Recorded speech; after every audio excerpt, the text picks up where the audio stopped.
Hello everyone, good morning, good afternoon, good evening, dear participants, dear colleagues, a warm welcome to this webinar. Thank you for joining today's event in celebration of the International Translation Day, declared in 2017 by United Nations General Assembly to highlight the role of language professionals in connecting nations and fostering peace, understanding, and development. My name is Guilherme Canela. I'm the director here in UNESCO of the Division of Digital Transformation, Digital Policies and Inclusion. And our work on multilingualism as a vital element for the free flow of information is here under my responsibility. I regret not being able to attend today's event live as I'm currently in Manila for the celebration of the International Day of Universal Access to Information. It's quite a nice coincidence, though, that those 2 days are celebrated the same week.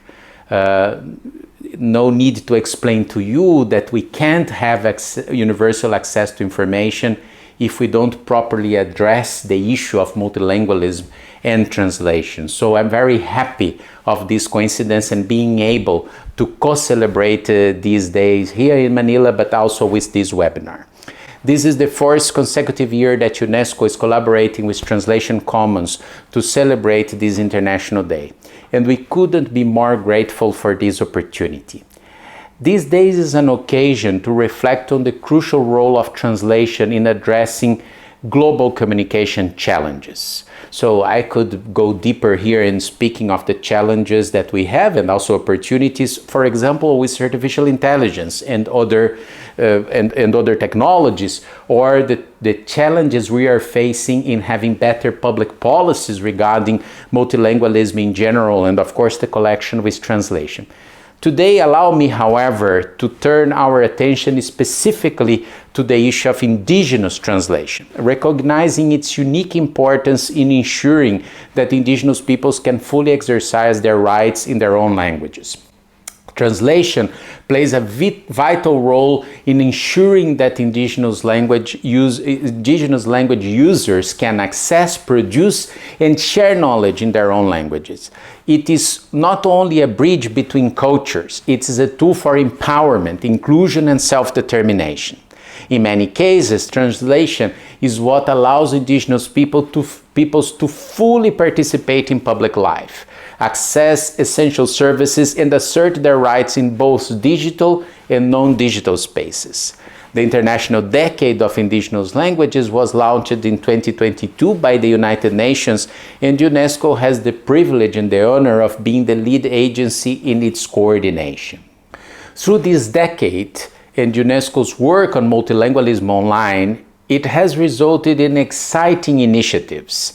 The continuous implementation of the 2003 recommendation concerning the promotion and use of multilingualism and universal access to cyberspace, the ongoing development of the global roadmap for multilingualism in the digital era, including, of course, the challenges with artificial intelligence, which our colleague Dr. Waltz will present later. But within those initiatives, this year's theme resonates: shaping a future you can trust. As we continue to build tools, develop guidelines, and establish standards with the best intentions in the world, this work cannot be done without the direct involvement of indigenous communities and without respecting indigenous autonomy in the process. And based on the program of today's event, I have no doubt that the discussions ahead will reflect that commitment. Before closing, I would like to take a moment to highlight the collaborative spirit at the heart of the International Decade of Indigenous Languages. Today's webinar is a powerful example of that cooperation in action. Civil society organizations like Translation Commons continue to champion the goals of the decade and keep them front and center. And today, we are joined by voices from indigenous communities, academia, and the private sector, all united by a shared commitment to protect, promote, and revitalize indigenous languages. Thank you all for being here, and I wish you an engaging and successful discussions. Thank you very much.